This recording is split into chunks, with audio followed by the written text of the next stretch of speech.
Hello बच्चों, पीके medico channel में मैं पंकज विश्वकर्मा आप लोगों का बहुत बहुत स्वागत करता हूं। बच्चों, आज का वीडियो बहुत इम्पोर्टेंट है आपके बोर्ड एग्जामिनेशन के लिए, इसलिए इस वीडियो को लास्ट तक जरूर देखिएगा।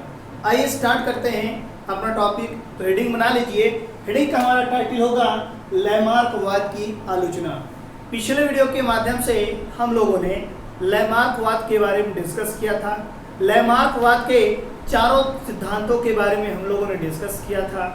उसमें से जो चौथा सिद्धांत था उपार्जित लक्षणों की वंशागति, इसी सिद्धांत को लेकर के काफ़ी ज़्यादा विवाद हुआ, काफ़ी ज़्यादा लैमार्क की आलोचना हुई। तो इसी से रिलेटेड हम कुछ टॉपिक्स को यहाँ क्लियर करने वाले हैं। तो चलिए, लिखना कैसे है वो ध्यान दीजिए। तो सबसे पहले आप ये जान लीजिए कि इनका जो चौथा पॉइंट था जिसका नाम था उपार्जित लक्षणों की वंशागति, ध्यान दीजिएगा, ये चौथा सिद्धांत था लैमार्क का। लैमार्क के अनुसार उपार्जित लक्षणों की वंशागति होती है हर एक माता पिता के उनकी संतानों में। याद रखिएगा, जो भी हमारे विकसित लक्षण होते हैं उन लक्षणों की वंशागति हमारी संतानों में होती है। इसी बात को लेकर के यहाँ पर तमाम साइंटिस्ट असंतुष्ट दिखे हैं। तमाम वैज्ञानिकों ने इस सिद्धांत के ऊपर प्रश्न चिन्ह उत्पन्न किए हैं। तो याद रखिएगा क्या है प्रश्न, वो ध्यान दीजिएगा। लैमार्कवाद के इसी कथन को लेकर के तमाम साइंटिस्टों ने तमाम प्रकार के प्रश्न उत्पन्न किए हैं। उनमें से सबसे बड़ा आलोचक जिनका नाम है वीजमान, याद रखिएगा, जर्मन वैज्ञानिक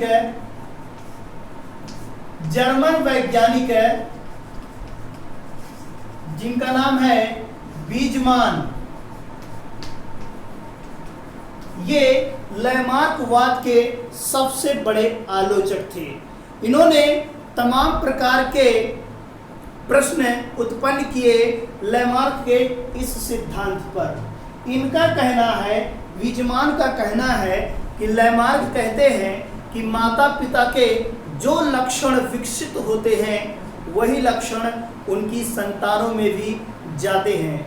यदि ऐसा है तो वीजमान का कहना है कि ऐसा यदि है तो ऐसा क्यों नहीं होता कि हम जिंदगी भर पुरुष जो है दाढ़ी बनाते हैं, शेविंग करते हैं, लेकिन फिर भी हमारे किसी भी जनरेशन में कोई ऐसा पुत्र नहीं होता है जो दाढ़ी विहीन हो, उसको कभी भी जिंदगी में दाढ़ी ना आए।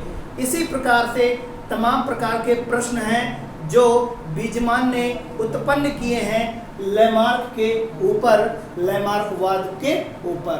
याद रखिएगा, हमारा आज का यही टाइटल है। तो चलिए कुछ और प्रश्न उठाते हैं। तो हमारा उद्देश्य याद रखिएगा, प्रश्न किसके ऊपर है? उपार्जित लक्षणों की वंशागति, अर्थात प्राप्त किए हुए लक्षणों की वंशागति। जैसे हम लोग पढ़ लिख करके एक डॉक्टर हो गए, तो लैमार्क का कहना है कि हमारे प्राप्त किए हुए लक्षण हमारी अगली जनरेशन में जाती हैं। इस प्रकार से अगर देखा जाए, यदि अगर हम डॉक्टर हो गए हैं पढ़ लिख करके, तो हमारी संतान भी बिना पढ़े लिखे डॉक्टर हो सकती है, ऐसा लैमार्क का मानना है। लेकिन प्रश्न यहाँ पर उत्पन्न किया है वीजमान ने।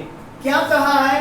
कई प्रश्न हैं, याद रखिएगा, हम यहाँ पर कुछ प्रश्नों को लिख रहे हैं। इनका कहना है कि पुरुष जो होते हैं वो सदैव पूरी जिंदगी भर शेविंग करते हैं, दाढ़ी बनाते हैं, याद रखिएगा, लेकिन कभी भी ऐसा नहीं होता है कि उनकी जनरेशन में, अगली पीढ़ी में कोई ऐसा पुत्र उत्पन्न हो जिसमें कभी भी दाढ़ी हो ही ना। जैसा कि आप जानते हैं कि हम शेविंग करते समय इस बाल को हटाने की कोशिश करते हैं, बार बार वही प्रयत्न किया जाता है।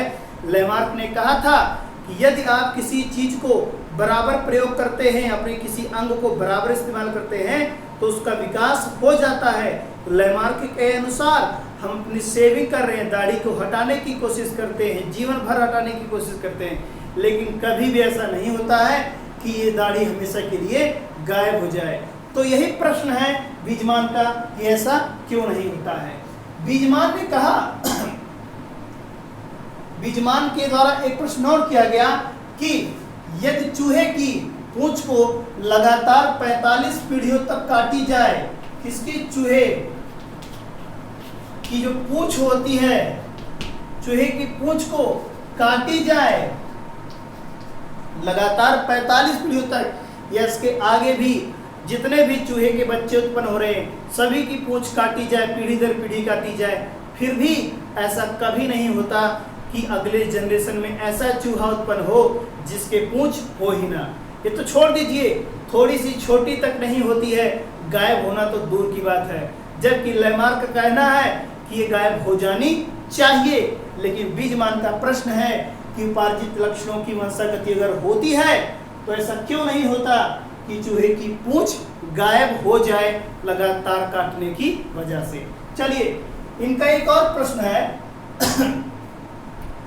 हिंदू धर्म में एक प्रथा है, याद रखिएगा, हिंदू में देखा जाएगा कि जो महिलाएं होती हैं, महिलाएं, इनके जो कान हैं और नाक, ये छीदने की प्रथा है। याद रखिएगा, फीमेल्स में देखा जाए तो नाक और कान ये छेदने की प्रथा है, हर पीढ़ी में किया जाता है, हर पीढ़ी दर पीढ़ी ये प्रोसेस किया जाता है। लेकिन फिर भी कभी भी ऐसा नहीं होता कि किसी जनरेशन में ऐसी लड़की पैदा हो जिसके कान और नाक पहले से ही छिदे हों। जबकि लैमार्क का कहना है कि उपार्जित लक्षणों की वंशागति होती है। अगर ऐसा होता है तो हमारे कान और नाक हर पीढ़ी में छिदे जाते हैं, लेकिन कभी भी ऐसा क्यों नहीं होता कि जनरेशन में, किसी भी जनरेशन में ऐसी लड़की पैदा हो जिसकी कान और नाक पहले से ही छिदे हों। इनके अनुसार बीजमान, याद रखिएगा, लैमार्कवाद के सबसे बड़े आलोचक हैं बीजमान, जर्मन साइंटिस्ट। एक बात और, चाइना में एक प्रथा है, याद रखिएगा, चीन में एक प्रथा है, वहां पर पैर की साइज, जो पैर का तलवा होता है उसकी साइज ज्यादा लंबी ना हो जाए, उसके लिए वहां पर लोहे के तंग जूते पहनाए जाते हैं। ये रूल्स है वहां पर, ऐसा इसलिए ताकि उनके पैर की साइज ज्यादा लंबी ना हो जाए। लेकिन फिर भी ऐसा कभी नहीं होता कि कोई किसी जनरेशन में ऐसा लड़का या ऐसी लड़की उत्पन्न हो जिसके पैर की साइज कम हो, हमेशा पैर की साइज बढ़ती रहती है। जबकि हर जनरेशन में वहां पर क्या होता है, लोहे के जूते पहनाए जाते हैं। लेकिन फिर भी किसी जनरेशन में ऐसा नहीं होता कि किसी बच्चे की, किसी पुरुष या स्त्री के पैर की साइज घट गई हो, ऐसा नहीं होता है। जबकि कहते हैं लैमार्क कि उपार्जित लक्षणों की वंशागति होती है। चलिए, इसी कड़ी में आगे देखते हैं। इनका कहना है कि लुहार की जो मांसपेशियां हैं, इनकी वंशागति क्यों नहीं होती। आपको पता है कि लुहार की जो मजबूत मसल्स होते हैं, इनकी जो बॉडी बिल्डिंग होती है, उसकी वंशागति क्यों नहीं होती है। अगर लैमार्क कहते हैं कि उपार्जित लक्षणों की वंशागति होती है, जो हम कर करके, एक्सरसाइज करके बॉडी बनाते हैं, ये बॉडी हमारे नेक्स्ट जनरेशन में क्यों नहीं जाती है, जबकि जानी चाहिए लैमार्कवाद के अनुसार। लेकिन ऐसा नहीं होता है कि लोहार की मजबूत मसल्स जो है उसके नेक्स्ट जनरेशन में भी हो। यानी जरूरी नहीं है कि पिता जैसा ही उसकी संतान भी हो। इसके अलावा इनका कहना है कि डॉक्टर्स का जो बेटा है वो डॉक्टर नहीं होता, ये जरूरी नहीं है। याद रखिएगा, पढ़ लिख कर हम जीवन भर पढ़ लिख करके डॉक्टर बन जाएंगे, ये उपार्जित लक्षण है, उपार्जित कैरेक्टर, उपार्जित ज्ञान है। लेकिन जरूरी नहीं है कि यही ज्ञान हमारी संतानों में भी जाए। मतलब ये हुआ कि हमारी संतान बिना पढ़े लिखे डॉक्टर बन जाए, ऐसा कभी नहीं होता है। जबकि लेमार्क कहते हैं कि उपार्जित लक्षणों की वंशागति होती है, फिर भी ऐसा नहीं हो रहा है कि डॉक्टर का बेटा बिना पढ़े डॉक्टर बन जाए। तो ऐसे तमाम प्रश्न को बीजमान ने लेमार्क के सामने रखा है, जिसका जवाब लेमार्क देने में असक्षम रहे हैं। इस प्रकार से बीजमान के द्वारा लेमार्कवाद की काफी आलोचना की गई।